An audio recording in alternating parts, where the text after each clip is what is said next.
नमस्कार। आज के इस विश्लेषण में हम सीधे प्रवेश करने वाले हैं नाथ योगियों की उस रहस्यमयी दुनिया में जहां बात होती है वैराग्य की, यानी हर सांसारिक चीज से पूरी तरह से मोह भंग।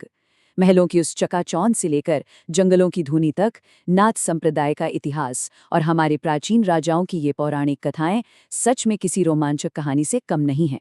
तो चलिए बिना किसी देरी के इस दिलचस्प सफर की शुरुआत करते हैं। जरा सोचिए, आखिर ऐसा क्या होता होगा जो एक बेहद शक्तिशाली राजा को, जिसके पास अथाह संपत्ति और 1000 से भी ज्यादा रानियां हो, अपना आलीशान सिंहासन छोड़कर हाथ में मिट्टी का भिक्षा पात्र लेकर सड़कों पर भटकने के लिए मजबूर कर दे। राजशाही का वो चरम सुख और फिर अचानक एक घुमक्कड़ सन्यासी की पूर्ण दरिद्रता, एकदम विपरीत स्थितियां है ना। आज की हमारी इस चर्चा का मुख्य केंद्र यही विरोधाभास है। अब इस हद तक के वैराग्य को समझने के लिए सबसे पहले नाथ संप्रदाय की जड़ों को टटोलना होगा। ये एक अत्यंत प्राचीन आध्यात्मिक परंपरा है। मान्यता है कि इसके प्रथम गुरु स्वयं भगवान शिव हैं, जिन्हें आदिनाथ कहा गया।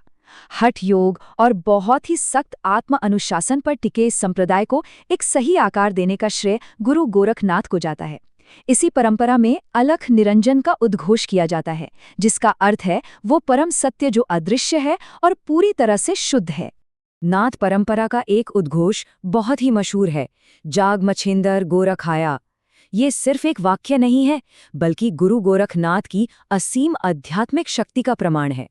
किंवदंतियों के अनुसार जब उनके अपने ही गुरु मत्स्येंद्रनाथ संसारिक सुखों के भारी मायाजाल में फंस गए थे, तब गोरखनाथ ने उन्हें उस भ्रम से जगाने के लिए ठीक यही पुकार लगाई थी। ये घटना बिल्कुल साफ कर देती है कि गुरु गोरखनाथ की आध्यात्मिक दृष्टि कितनी स्पष्ट और बेजोड़ थी। उन्होंने अपने भटके हुए गुरु तक को वापस योग के कठिन मार्ग पर ला खड़ा किया।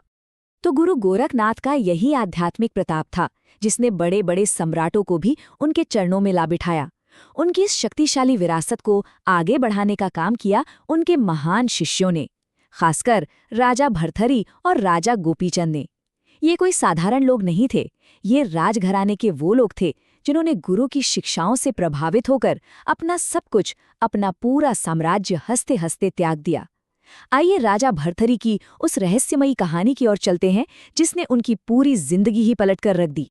अमरत्व की फल की ये कहानी किसी थ्रिलर से कम नहीं है। हुआ कुछ यूं कि एक तपस्वी ब्राह्मण को अमरत्व का एक जादुई फल मिला, जो उसने खुशी खुशी राजा भर्तृहरि को भेंट कर दिया। राजा अपनी रानी पिंगला से बहुत प्रेम करते थे, तो उन्होंने वो फल अपनी रानी को दे दिया। लेकिन कहानी यहाँ घूम जाती है। रानी गुप्त रूप से राज्य के सेनापति से प्रेम करती थी, तो उसने वो फल उसे दे दिया।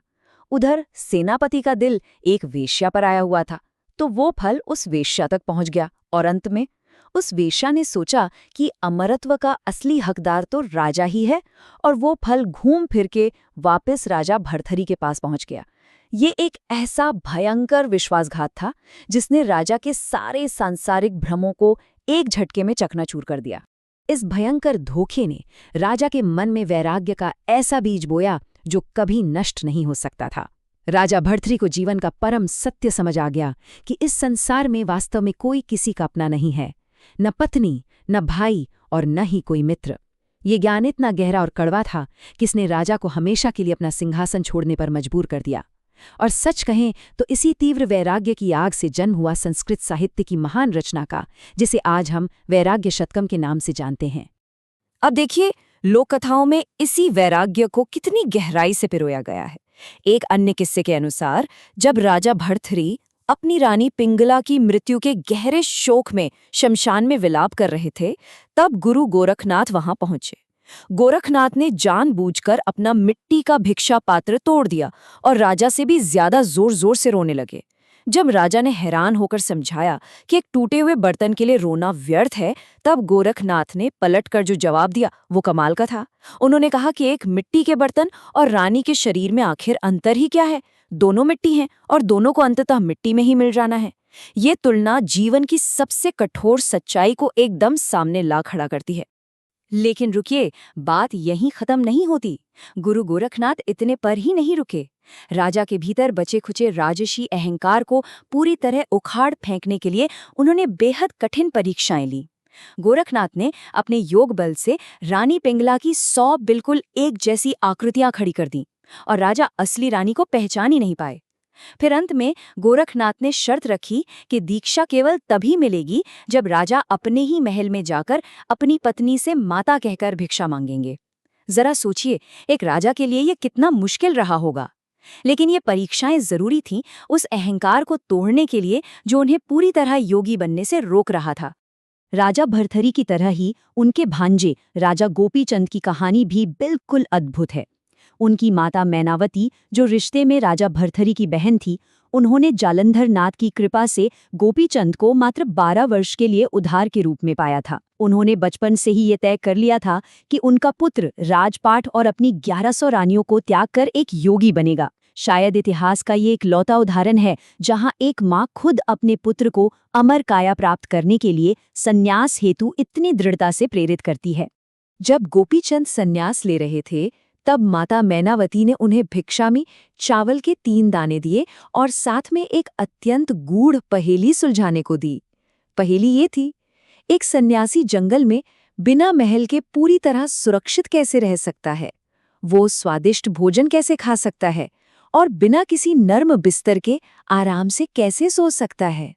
अब एक ऐसा राजा जिसने जीवन भर सिर्फ राजसी सुख भोगे हों, उसके लिए तो ये शर्तें एकदम असंभव ही लगेंगी, है ना? लेकिन इस पहेली के उत्तर में ही तपस्या और सन्यास का असली ज्ञान छिपा था। स्वादिष्ट भोजन का अर्थ है कि केवल तभी खाएं जब आप भूख से तड़प रहे हों, क्योंकि तब एक रूखा सूखा निवाला भी 56 भोग जैसा लगेगा।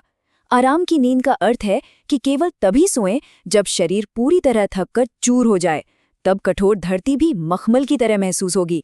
और सुरक्षा का मतलब है अच्छे विचार और संतों की संगति रखना, जो हमें हमारे मन के भीतर छिपे क्रोध, लालच और अहंकार जैसे असली शत्रुओं से बचाते हैं। मतलब साफ है, विलासिता इंसान के भीतर की स्थिति से तय होती है, बाहरी सुविधाओं से बिल्कुल नहीं।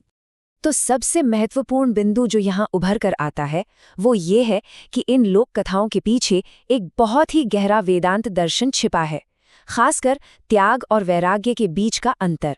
त्याग में अक्सर एक प्रयास होता है जहाँ व्यक्ति जबरदस्ती किसी चीज को छोड़ने का अभ्यास करता है, लेकिन वैराग्य एक बहुत ही स्वाभाविक प्रक्रिया है। जब मनुष्य को सचमुच ये समझ आ जाता है कि संसार की वस्तुएं नश्वर हैं, तो उनके प्रति आकर्षण अपने आप ही खत्म हो जाता है। इसमें किसी भी तरह की कोई जोर जबरदस्ती नहीं होती।